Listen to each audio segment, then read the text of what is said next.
Greetings, everybody. Welcome back to Wildlife Wisdom. So far, I've been your host, Zero Yeti. Let's go into it. The first animal of the week being Vulpes lagopus, better known as the Arctic fox, the white fox, the polar fox, or the snow fox. It is a small species of fox native to the polar regions of the northern hemisphere, where it dwells throughout Greenland, Finland, Norway, Sweden, Canada, Alaska, and many Arctic islands, being the only land mammal native to Iceland. Arctic foxes mostly inhabit tundra, taiga, and pack ice, but can also be found throughout the boreal forests of Canada and Alaska. The color of the Arctic fox's coat is also determines where it will most likely to be found. With the white morph mainly living in inland and blending in with snowy tundra, whilst the blue morph occupies the coast because of its dark color tends to blend in with the cliffs and rocks. Arctic fox is a generalist omnivore which typically eats and feeds upon any small animal they can find, including lemmings, voles, and other rodents, as well as hares, birds, seal pups, fish, insects, and shellfish, in addition to berries, flowers, seaweed carrion, and bird eggs. Arctic fox Arctic foxes are themselves eaten by eagles, wolves, wolverines, red foxes, and bears. Arctic foxes survive winters and food scarcity by both hoarding food in buried caches and storing large amounts of body fat. Reach around 18 to 27 inches or 46 to 68 centimeters in body length, with a typically 12-inch or 30 centimeter long tail and a 3.1 to 20.7 pounds or 1.4 to 9.4 kilograms in weight. The Arctic fox is a small canine with a generally compacted body shape, as well as a long, fluffy tail, short muzzle and legs, and short, thick ears. Excuse me. It sports numerous adaptations to extreme cold, such as fur-covered foot pads and dense multi-layered pelage, which provides excellent insulation. To prevent heat loss, the Arctic fox curls up tightly, tucking its legs and head under its body and behind its furry tail.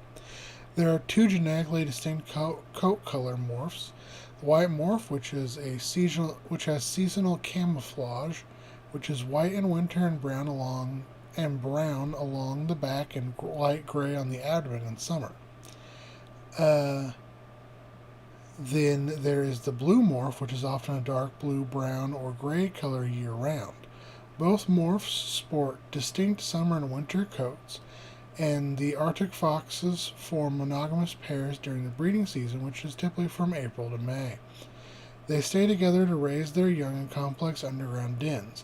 Occasionally, other family members will assist in raising their young, forming larger socially dynamic packs. These larger packs are particularly common in areas where the Arctic fox overlaps with the red fox. After a 52-day pregnancy, a mother Arctic fox may give birth to up to 25 young. The young emerge from the den when around 3 to 4 weeks old and are weaned by 9 weeks of age. Under ideal conditions, Arctic foxes may live up to 14 years. Next up is Heliotis rufensens, better known as the red abalone, or the red abalone, is a species of critically endangered and very large edible sea snail from the family Hylotidiidae, which is native to the Pacific coast of North America from British Columbia, Canada, to Baja California, Mexico. The red abalone or abalone live in rocky coastal areas up to 590 feet or 180 meters in depth, which are often dominated by kelp, including especially kelp forests. Here, abalone feed upon various species of kelp, coralline algae, bacteria, and diatoms.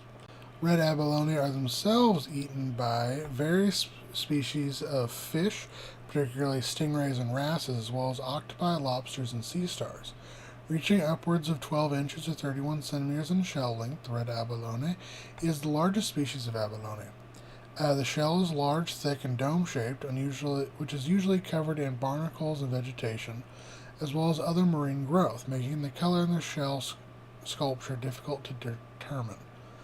It is usually a dull brick red color externally, and typically the shell has 3 to 4 slightly raised oval holes or respiratory pores, although specimens with no holes and others with more than 4 have been found.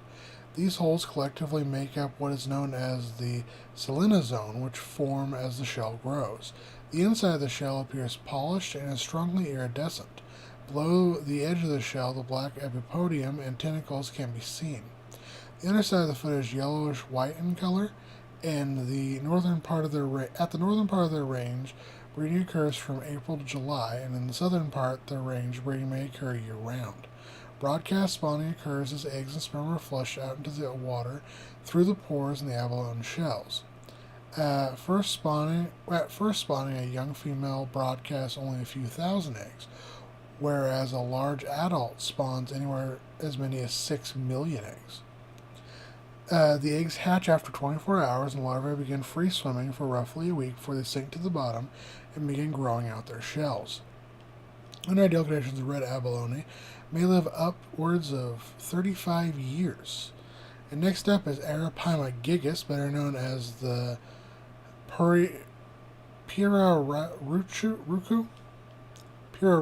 the giant arapaima, or simply the arapaima, is a species of large fish which, along with the slender arapaima, Agassiz arapaima, and the mappa arapaima, make up the genus Arapaima. They are native to the rivers, wetlands, and lakes throughout Bolivia, Brazil, Colombia, Guyana, and Peru. They have also been introduced throughout Thailand, Malaysia, and India as both food and sport fish. The arapaima is an air breather which uses a labyrinth organ to gulp air and absorb surface oxygen, giving the fish advantage in the oxygen-deprived water which has come to the Amazon River basin. They are omnivores, which feed upon fish, crustaceans, fruits, seeds, insects, amphibians, reptiles, birds, and small mammals.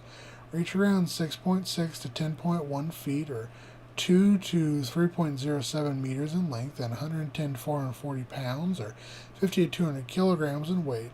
The giant arapaima is amongst the largest freshwater fish on Earth. They sport flattened heads, torpedo-shaped bodies with large blackish-green scales and red markings. It is streamlined and sleek, with a dorsal and anal fins set near its tail.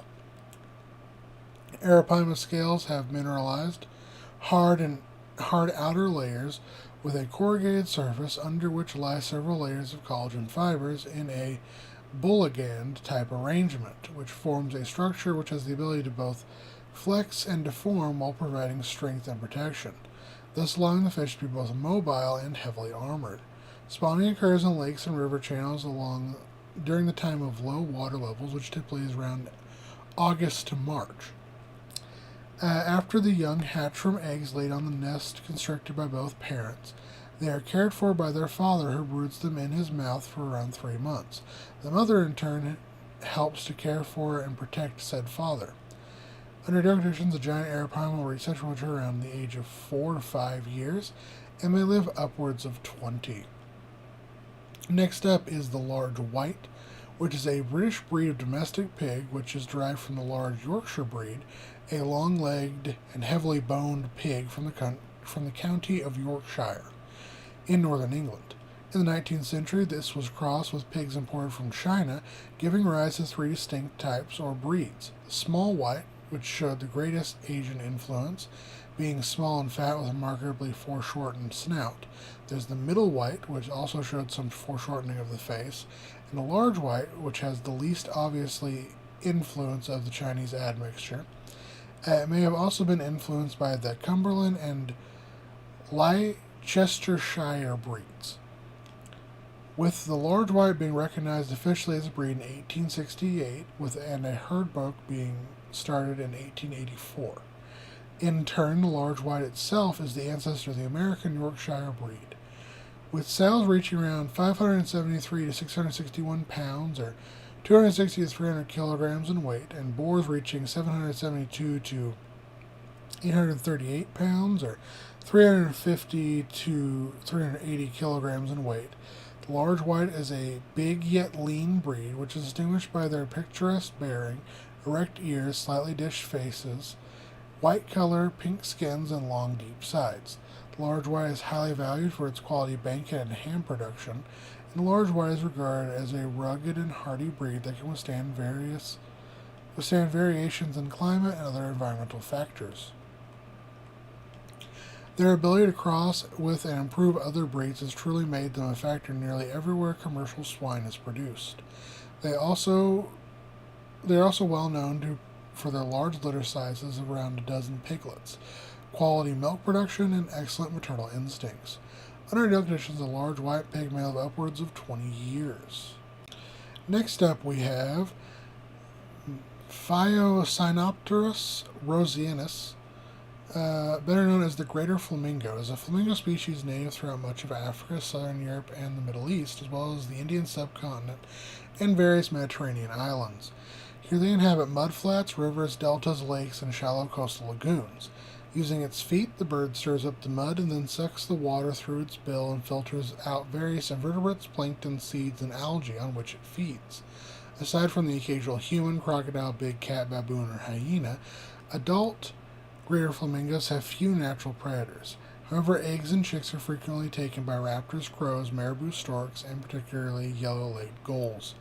Reaching around 3.6 to 6.2 feet or 110 to 187 centimeters in height, and 4.4 to 9.9 pounds or 2 to 4.5 kilograms in weight. The greater flamingo is the largest living species of flamingo. Most of the plumage is pinkish white, but the wing coverts are red, and the primary and secondary flight feathers are black. The bill is pink with a restricted black tip, and the legs are entirely pink. The chicks are covered in gray, fluffy down, while subadults are lighter in coloration with dark legs. This is because the flamingo's coloration comes from the carotenoid pigments in the organisms they eat. A social species, the greater flamingo lives in large flocks and breeds in large colonies. They are a monogamous species which perform synchronized dances which involve neck stretching, preening, and wing movements in order to form a mated pair. Once together, the two partners will build a mound of mud with a single egg. It is incubated for 27 to 31 days by both mother and father, and is fed by regurgitated crop milk for the first 3 to 4 weeks of its life. After this, it will begin filter feeding, and at 10 weeks old, the chicks fledge, but they will live in a creche that's looked over by non-breeding adults for another month thereafter. Under ideal conditions, the greater flamingo reaches sexual maturity around 2 years old and is upwards of 80. And next up is Abalone mutica, better known as the smooth softshell turtle. It is a species of North American softshell turtle in the family Trionychidae, which is endemic to the United States in North America, where it inhabits the Mississippi River system along with other adjoining waterways that empty into the Gulf of Mexico. They prefer unpolluted waters with moderate to fast current and a fine sand or silty mud bottom in which they can bury themselves, leaving only their nose or eyes exposed as they wait to ambush prey in the form of passing fish, invertebrates, or amphibians. Although primarily carnivorous, it sometimes resorts to eating vegetation such as algae, vegetables, fruits, aquatic plants, and nuts. Smooth softshell turtles are themselves preyed upon by bears, alligators, crocodiles, and birds of prey. Female smooth softshell turtles are larger, reaching around 6.5 to 14 inches or 16.5 to 35.6 centimeters in length, compared to males which get around 4.5 to 10.5 inches or 11.5 to 26.6 centimeters in length. Like other softshell turtles, smooth softshell turtles have a carapace that is covered by skin instead of the hard scutes commonly observed in other turtle species.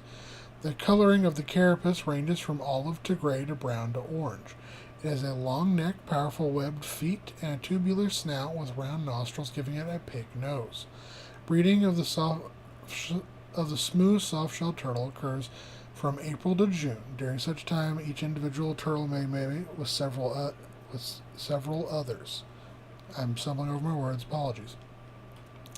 About a month after mating, females will dig a nest in the sand up to 330 feet or 100 meters away from the water. Here she will lay 1 to 33 eggs, and said eggs hatch after 8 to 12 week incubation period. Under ideal conditions, the male smooth softshell turtle will reach sexual maturity around 4 years of age, and females at around 9. Both sexes may live upwards of 25 years. And our extinct animal of the week is Caudipteryx. which is a genus of small oviraptorosaur dinosaur, which lived in Asia during the early Cretaceous period, some 125 to 121 million years ago. In 1997, several well-preserved dinosaur skeletons were recovered from the Zhulongsong member of the Chao Mida Anzi Formation, which is now known as the Zhangsheng Yao bed of the Yaizhan Formation in the Shi Hitun locality of the Liaoying province of China. Apologies for butchering that. The fossils were later described in 1998 and used as the type specimens for the new dinosaur taxa Caudipteryx and Protarchaeopteryx. The holotype of Caudipteryx consists of a remarkably near complete skeleton, which was preserved in such detail that some of the animal's gut content, gastroliths, and impressions of the skin integument, including many feathers, were recovered.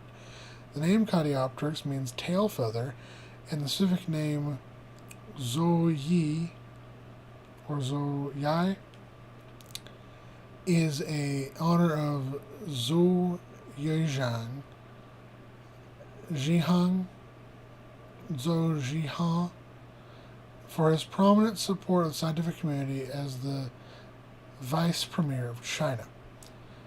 In 1998, a second specimen of Caudipteryx was recovered, and then in 2000 was described as belonging to the new species Caudipteryx dongi.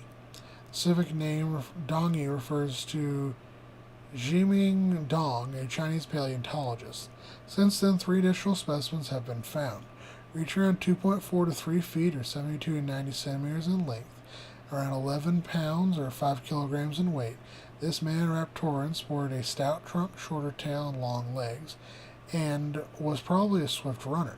Caudipteryx had a short, boxy skull with a beak-like snout that retained only a few tapered teeth at the front of the upper jaw. The hands of Caudipteryx sported symmetrical pennaceous feathers that had veins and barbs. The primary feathers were arranged in a wing-like fan along the second finger, just like the primary feathers of birds and other Maniraptorans. In addition, the fan of feathers existed on its tail.